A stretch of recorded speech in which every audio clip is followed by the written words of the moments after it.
Hello, soul travelers, and welcome back to our YouTube channel, The Circle of the Invisible Flame. Let me warn you, this message will be a little bit longer than usual.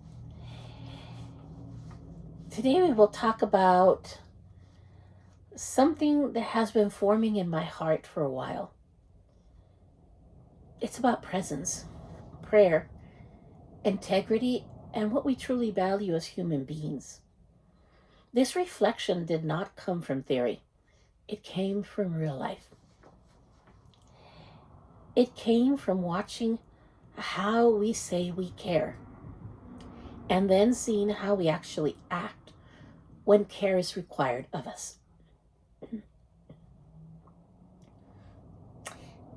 So if you see tears, it still means something right now. It came from observing myself, my students, my workplace, and my community, and realizing that we all need to look more honestly at the gap between what we say and what we do. Not too long ago, I shared another message, another chat with you entitled, "What is Wrong with Me?" I have on occasion asked myself that question. I worked hard. I'm retired now. I cared deeply. I showed up fully. I greeted people by name. I made space for students who felt invisible. I listened. I treated everyone as human before I treated them as a role.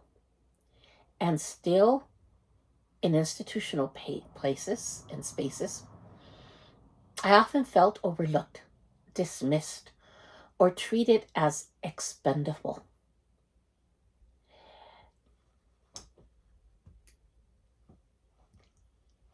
If you ask, can you give examples? Because I have been asked. Yes, I was never told goodbye when I retired, when I left my administration. And I had a retirement party and no one in administration showed up. So at first, I took these things personally. I wondered if I was too sensitive, too different, too outspoken, or too much. I am outspoken though. I wondered if something was fundamentally wrong with me. But life has a way of clarifying things. Eventually, I began to see that the issue was not me. It was how worth is measured. I realized that many systems value people not by their character, but by their utility. Not by how they love, but by how they serve someone's career, agenda, or image. Not by their presence, but by their usefulness. That realization was actually more painful, but also freeing. It freed me of what I was feeling, but it was more painful because we have a lot of work to do. We are so not in the right mindset. Ultimately, what got me to this perspective, besides the awakening that we all know that we're going through, it was a funeral that changed my perspective. Recently, actually last week, I attended a funeral for a coworker. I will not use his name. Those of you that worked with me and know who it was, you know who I'm talking about. And the reason I'm not saying his name is because it's not about him as an individual. Not really.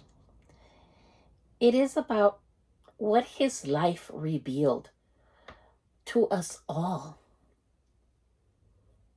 He was a security guard, not an administrator, not a department head, not someone that you would say with prestige.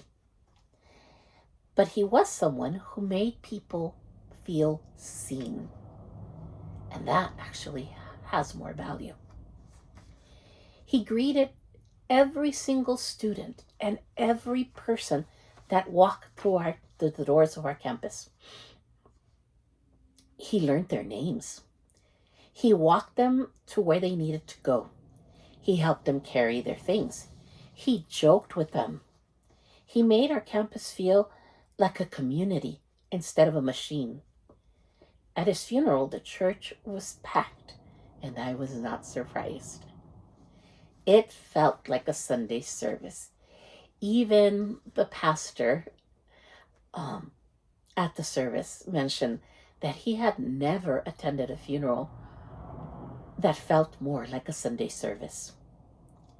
People from many parts of his life came because they loved him.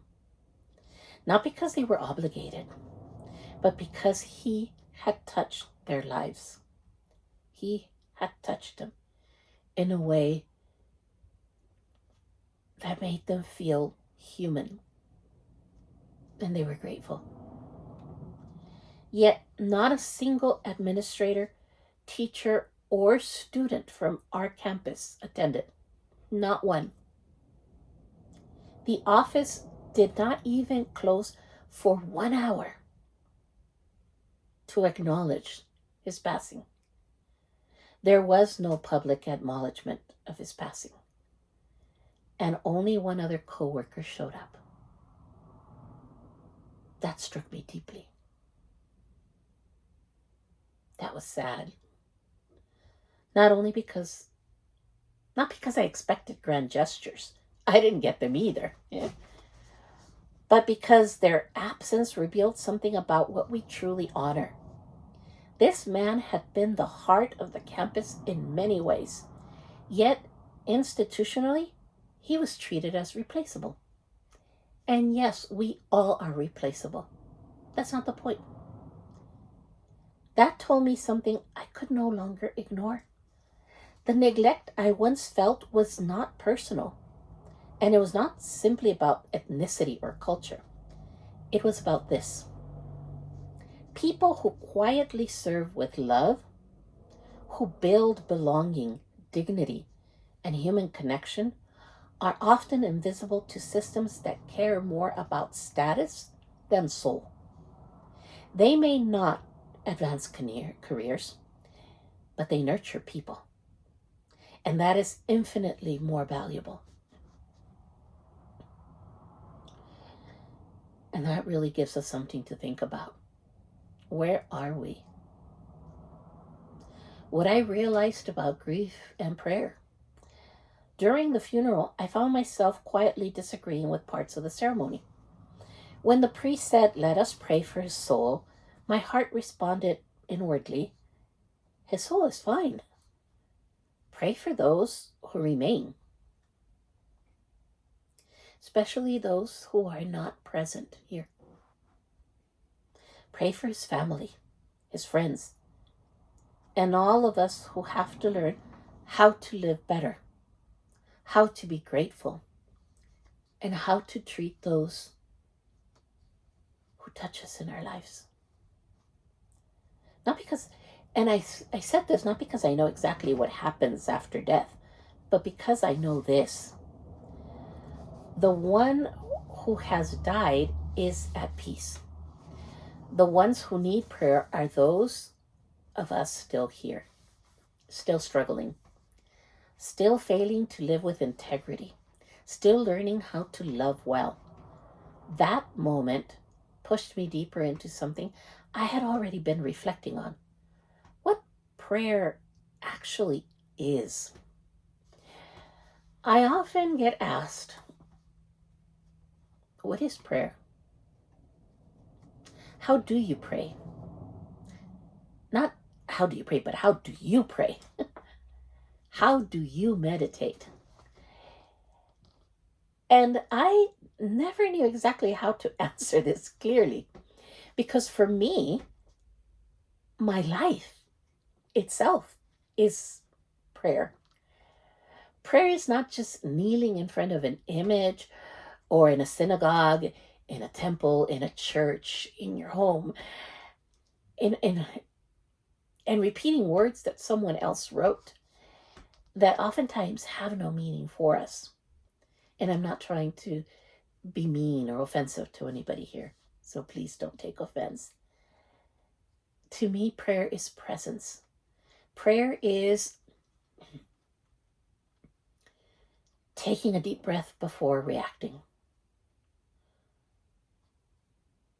pausing before speaking, choosing kindness instead of defensiveness, smiling before arguing, seeing a person instead of a problem. All of these are prayer.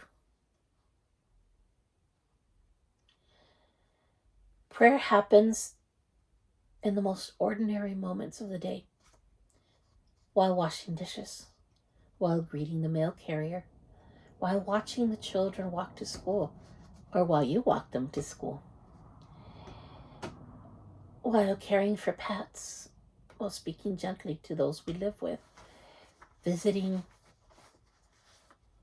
the elderly, those that are sick. Prayer is seeing God, or Source, or Love, however you want to call Him, in everything and everyone. Contemplation is what surrounds that daily prayer. At night, it is reviewing the day with gratitude, acknowledging lessons learned, releasing resentment, asking forgiveness where needed, forgiving ourselves, and placing everything into divine hands while opening your heart before sleep. In the morning, before picking up the phone, before trolling, checking for messages, looking at YouTube or Facebook or TikTok, before coffee or before the noise, it is listening to your heartbeat. And remember that God dwells within, in every beat of your heart, and choosing a guiding truth for the day, a mantra, or just an intention like, I am loved, I am protected, I am blessed, I am a channel of His love, or I am an instrument of His peace, or I will see the divine in all things today. And then making it a point to live that intention the entire day. Not perfectly, but sincerely. Even if you have to catch yourself, the more we do it, the easier it becomes. Now, how does everything I've said come together? I've shared presence, prayer, integrity, and what we truly value. We say we care about people, but do our actions show it? We say we are spiritual, but do we actually live with kindness, patience, and awareness? We say we are saddened by loss, but do we show up when it matters? We say we honor those who serve quietly, but do we stand with them when they are no longer useful? We cannot continue to speak beautiful words if our actions do not match them. In Spanish, we say de dientes para afuera, which means, words spoken with the mouth, but not with the heart. We don't walk the talk, is what we say in English. And we need to stop living that way. So, as a direct message to my students and readers, and even to myself, if you feel sadness when someone passes away, for example, our coworker, my coworker, I ask you honestly, where were you at his funeral? If you say he mattered, did your presence reflect that? If you claim compassion, did you act on it? This is not meant to shame you, but to awaken you. Good intentions are not enough. Feeling is not enough. Talking is not enough. Love is shown in action. And yes, I made it a little personal, but it can be anybody's funeral. Just somebody you know, somebody who made a difference in your life. If we want to change the world, we must start by aligning our words with our deeds, even in small ways. That is how change happens, little by little, day by day, choice by choice. Not in grand speeches, but in real presence. So, what is it that I hope that you take from all of this? I am not asking you to be perfect. God doesn't ask you to be perfect. Lord knows I certainly am not. I am asking all of you to be honest. I am asking you to examine your life and how you live it. Where do you place your value? Who do you truly honor? How do you show up when it counts? If we want a more loving world, we must become more loving people in everyday life. That is prayer. That is presence. That is integrity. And that is the work we are called to do. A work for a lifetime. And so I leave you today with a message from Michael Jackson. If you want to make the world a better place, take a look at yourself and make that change. I am Simera'Kai, and I leave you in love, light, and lots of peace. Until the next chat.